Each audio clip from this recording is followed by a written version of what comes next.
আমরা এসেছি একটি বেকারিতে।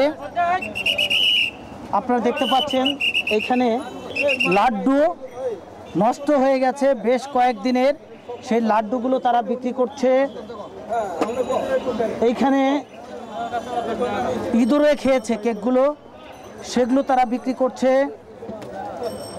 এইখানে যে পাউরুটিগুলো আপনারা দেখতে পাচ্ছেন, কোনো ডেট নাই কবে উৎপাদন করা হয়েছে, কবে এর মেয়াদ শেষ, এবং বিএসটি এর কোনো লঘু এদের ভিতরে লাগানো নেই। বিএসটি এর কোনো অনুমোদন সিল তাদের এখানে নেই।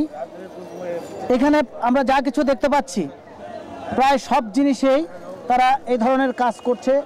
এখানে আমরা দেখতে পাচ্ছি যে কেক, সেই কেকগুলো করেছে, এর ভিতরেও কোনো প্রকার উৎপাদনের ডেটও নেই এবং কবে এটা শেষ হয়ে যাবে তাও নেই। এখানে আমরা দেখতে পাচ্ছি বেশ কিছু বিস্কিট আছে। এই বিস্কিটে এরা বিএসটি এর একটা লঘু ব্যবহার করছে, কিন্তু কবে এটা উৎপাদন হয়েছে এবং কবে এটার মেয়াদ শেষ তাও নেই। আমরা কথা বলছি এই দোকানের যিনি লোক আছেন তার সাথে। কি নাম আপনার? জাহিদ। আচ্ছা, এই যে আপনার দোকানে আমরা দেখলাম আপনার লাড্ডু, কতদিনের লাড্ডু এই আজকে নতুন লাড্ডুর সাথে মিক্স করেছেন? স্যার প্রায় এক সপ্তাহ। এক সপ্তাহ আগের। আর এই যে এগুলো তো শক্ত হয়ে গেছে, ইঁদুরে খেয়েছে, শক্ত হয়ে গেছে। দেখেন এটা কতদিনের হবে আপনার হাতে একটু বলেন। 4-5 দিনের হবে। 4-5 দিনের হবে। এটা কে কিসে খেয়েছে? ইঁদুরে খেয়েছে। ইঁদুরে খেয়েছে। এটাও আপনি সবকিছু রেখেছেন, এভাবে রেখেছেন। এই যে এইভাবে রেখে আপনি বিক্রি করতেছেন, এটা ঠিক না অন্যায়? অন্যায় স্যার। অন্যায়। অন্যায় বুঝতে পারতেছেন? জি। তো এই যে মানুষের যারা নিত্য আসতেছে আপনার কাছে, তাৎক্ষণিকভাবে জিনিসগুলো ক্রয় করে নিয়ে চলে যাচ্ছে, তাদেরকে আপনি কি তাদের সাথে প্রতারণা করতেছেন না? করতেছেন তো? এই প্রতারণা করাটা ঠিক না। হ্যাঁ না স্যার। আপনি আপনার অন্যায় জনসম্মুখে স্বীকার করছেন? হ্যাঁ স্বীকার করতেছি। জি স্যার। আমরা এখানে পেয়েছি স্যানিটারি ইন্সপেক্টর সাহেবকে, আমরা তার সাথে কথা বলছি।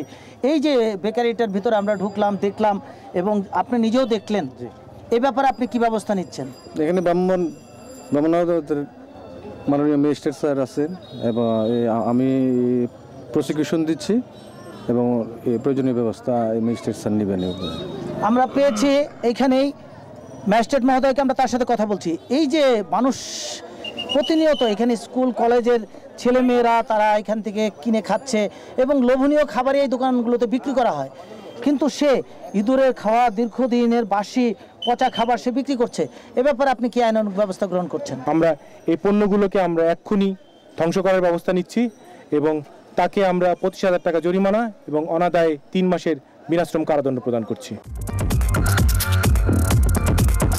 আমরা আছি একটি ওষুধের ফার্মেসিতে। আপনারা দেখতে পাচ্ছেন যে একটি ওষুধের দোকান, কিন্তু সেখানে এসে আমরা যে জিনিসটি দেখতে পেলাম সেটা হচ্ছে যে ওষুধের মেয়াদোত্তীর্ণ ওষুধগুলো সে শুকেছে রেখেছে। কতদিন যাবত আপনারা এই ব্যবসা করতেছেন?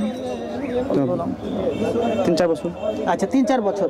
এই যে 3-4 বছর যাবত আপনি করতেছেন, তো এইভাবে ওষুধটা মেয়াদোত্তীর্ণ ওষুধ আপনার এখানে রাখা, এটা ঠিক না অন্যায়? অন্যায়। অন্যায় বুঝতে পারতেছেন? হ্যাঁ জি। অন্যায় স্বীকার করছেন? জি। এই জনসম্মুখে অন্যায় স্বীকার করছেন? জি। কথা বলছি নির্বাহী ম্যাজিস্ট্রেট মহোদয়ের সাথে।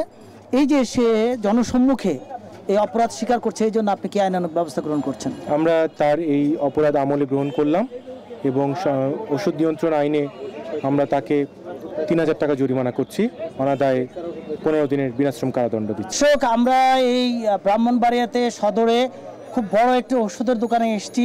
আমরা তাকে রিকোয়েস্ট করেছিলাম যে আপনার ওষুধ কোনো মেয়াদ উত্তীর্ণ ওষুধ আছে কিনা। উনি আমাদের সাথে চ্যালেঞ্জ করলেন কোনো ওষুধ নেই। আমরা তাকে খুঁজতে লাগলাম, খুঁজতে খুঁজতে একটি ওষুধ পেলাম। সেই ওষুধটা সে ডেটের উপর দিয়ে কালো কালি দিয়ে লিখে সেটা ঢেকে রেখেছিল। আমরা সেই কালির অংশটা যখন তুলে ফেললাম তখন সেটা বেরিয়ে আসলো। এটা কত সাল? ডিসেম্বর 12। এবং কি দিয়ে ঢাকা ছিল?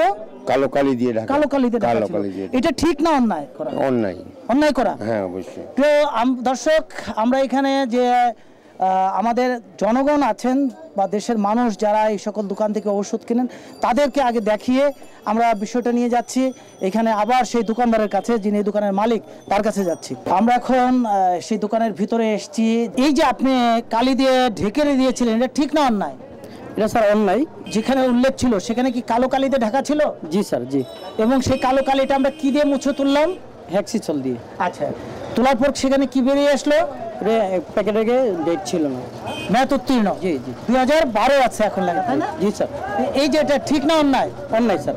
অন্যায় বুঝতে পারতেছেন? জি অবশ্যই অন্যায় স্যার। অন্যায় জনসম্মুখে স্বীকার করছেন? 100বার স্বীকার করছি আমি, অবশ্যই অন্যায়। আমি আমরা এখানে পেয়েছি এই মোবাইল কোর্টের নির্বাহী ম্যাজিস্ট্রেট মহোদয়কে, আমরা তার সাথে কথা বলছি। এই ব্যাপারে আপনি কি আইনানুগ ব্যবস্থা গ্রহণ করছেন? এ ব্যাপারে আইনের নির্দেশনা একেবারেই সুস্পষ্ট। ভোক্তা অধিকার আইনের 46 ধারায় তাকে জরিমানার বিধান রাখা হয়েছে এবং সে আইনের ওই ধারা অনুযায়ী যেহেতু তিনি তার অপরাধ স্বীকার করেছেন, আমরা মোবাইল কোর্টের সংশ্লিষ্ট ধারায় তাকে তার অপরাধ আমলে নিয়েছি। এবার আমরা তাকে 15,000 টাকা জরিমানা অথবা অনাদায়ে 3 মাসের বিনাশ্রম কারাদণ্ড প্রদান করছি।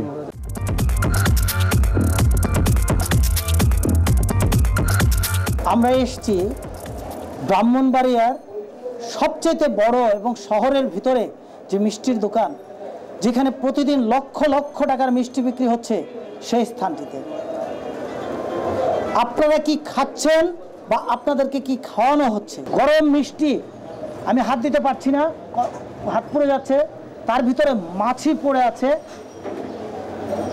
একের পর এক প্রচণ্ড গরম এই মিষ্টিগুলো, তার ভিতরে মাছি পড়ে আছে। আপনারা সব দেখতে পাচ্ছেন এইরকম খোলা এবং উন্মুক্তভাবে রেখেছে। এখানে আপনারা দেখুন, যেখানে ওপেন মিষ্টি তৈরি হচ্ছে সেখানে এই নোংরা কাপড় চোপড়গুলো তারা ঠিক ছানা এবং মিষ্টির উপরে রেখে দিয়েছে। কথা বলছি এই মিষ্টির দোকানের যিনি মালিক, তার সাথে।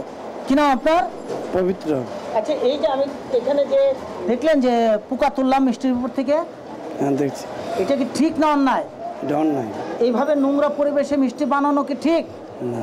এই যে আপনার মিষ্টিটা গরম, আমি হাত দিতে পারতেছি না, কিন্তু এই মিষ্টিটা পোকাটা ফেলে দিয়ে তো আপনি বিক্রি করতেন। বিক্রি করতাম। বিক্রি করতেন না? হ্যাঁ করতাম। কোনো কম দামে বলতেন যে এটা পোকা পড়ছে, আপনারা নিয়েন না, এটা কি বলতেন আপনি? না না। না বলে কিন্তু আপনি বিক্রি করতেন, তাই হতো না? জি। এই যে এই সকল কাজগুলো কি ঠিক? না ঠিক না। বুঝতে পারতেছেন? হ্যাঁ, আমরা এখানেই পেয়েছি ভ্রাম্যমাণ আদালতের নির্বাহী ম্যাজিস্ট্রেট মহোদয়কে, আমরা তার সাথে কথা বলছি। এই যে আপনি সার্বিক অবস্থা দেখলেন, এ ব্যাপারে আপনি প্রশাসনের পক্ষ থেকে কি ধরনের আইনানুগ ব্যবস্থা গ্রহণ করছেন? মিষ্টির দোকানটিকে আমরা 30,000 টাকা জরিমানা করছি, অনাদায়ে এর মালিককে আমরা 1 মাসের বিনাশ্রম কারাদণ্ড দিচ্ছি। কথা বলছি ব্রাহ্মণবাড়িয়া জেলার জেলা প্রশাসক ডক্টর মোহাম্মদ মোশাররফ হোসেন সাহেবের সাথে। আপনার জেলার ভোক্তা অধিকার আইন বাস্তবায়নে আপনি কি ধরনের পদক্ষেপ গ্রহণ করছেন? এই জেলায় ভোক্তা অধিকার আইন এটি একটি গুরুত্বপূর্ণ বিষয় ছিল। আপনারা জানেন সদাশয় সরকার ভোক্তা অধিকার আইন সৃজন করেছেন এবং এটি আইন হিসেবে পরিগণিত হয়েছে। এই ভোক্তা অধিকার আইনের ব্যাপারে আমরা জেলা, উপজেলা, এমনকি ইউনিয়ন পর্যায়েও আমরা বিভিন্ন কর্মসূচি গ্রহণ করেছিলাম এবং জনগণকে এর সাথে সম্পৃক্ত করার জন্য বিভিন্ন নানা ধরনের পদক্ষেপ গ্রহণ করা হয়েছে। মানুষ এখন অনেক সচেতন হয়েছে। আপনারা জানেন পুষ্টি একটি গুরুত্বপূর্ণ বিষয়। মানুষের অধিকার রয়েছে, তার স্বাস্থ্য সচেতনতা যেমন রয়েছে এবং খাদ্য গ্রহণের ক্ষেত্রে সঠিক মানের এবং সঠিক গুণের খাদ্য গ্রহণ করা এটি তার জন্য অপরিহার্য। ভোক্তা অধিকার আইনে এই বিষয়টি নিশ্চিত করা হয়েছে। বিভিন্ন এখানে হোটেল, রেস্টুরেন্ট এবং যারা ব্যবসা করেন, বিভিন্ন পণ্য সামগ্রী বিক্রি করেন, তাদের ক্ষেত্রে এই ভোক্তা অধিকার আইন প্রয়োগ করার সুযোগ সৃষ্টি হয়েছে।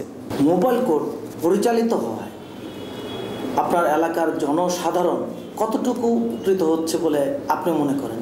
আমরা মোবাইল কোর্ট করেছি, বিভিন্ন জায়গায় পরিচালনা করি, এক্ষেত্রে মানুষ যথেষ্ট পরিমাণ সাড়া দেয়। এই ব্রাহ্মণবাড়িয়া জেলায় আমার কর্মকালে মোবাইল কোর্ট পরিচালনার ক্ষেত্রে কোনো ধরনের কোনো বাধা বা কোনো বিপত্তির সৃষ্টি হয়নি। এতে বোঝা যায় সাধারণ জনগণ অত্যন্ত সচেতন এবং যে সাধারণ জনগণ সচেতন আছে বলে দুষ্টচক্র এক্ষেত্রে কোনো প্রতিক্রিয়া অথবা কোনো ধরনের বাধা সৃষ্টি করার কোনো প্রয়াসের সুযোগ পায় না। যখন মোবাইল কোর্ট পরিচালনা করা হয় তখন সাধারণ জনগণ সে পাশাপাশি আসে, মোবাইল কোর্টের সামনে আসে, তারা দেখে, প্রত্যক্ষ করে যে অপরাধের সাজা হয় কিভাবে। অপরাধের সাজা যেহেতু হয় সেক্ষেত্রে মানুষের মনে আস্থার সৃষ্টি হয় প্রশাসনের প্রতি, পাশাপাশি এখানে ব্যবসায়ীদের প্রতিও তাদের একটা আস্থা সৃষ্টির একটা জায়গার সৃষ্টি হয়, ফলে মানুষ প্রত্যক্ষভাবে দেখে এবং তাদের যে সাজা হচ্ছে এটি দেখে তারা তাদের মনের ক্ষোভ যেমন মেটায়, তেমনি তারা আশাবাদী হয়ে ওঠে। আমি যেটা আগেই বলেছি যে যারা এ ধরনের কর্মকাণ্ড যারা লিপ্ত হওয়ার মানসিকতা পোষণ করেন, তারাও যখন মোবাইল কোর্ট পরিচালনা হয় সরাসরি জনগণের সামনে অত্যন্ত দিবালোকে স্পষ্ট দিনে এই মোবাইল কোর্ট পরিচালনা করা হয়, সেক্ষেত্রে অপরাধীদের দেখেও এক্ষেত্রে সতর্ক হয়ে যায়, তারা আর নতুন করে এই ধরনের অপরাধ কর্মকাণ্ডে লিপ্ত হওয়ার প্রয়াস পায় না। প্রিয় দর্শক, আজকে যে বিষয়গুলো আপনাদেরকে দেখানো হলো, এই বিষয়গুলো ব্রাহ্মণবাড়িয়া জেলার জেলা প্রশাসনের ভ্রাম্যমাণ আদালতের বিভিন্ন কার্যক্রম নিয়ে।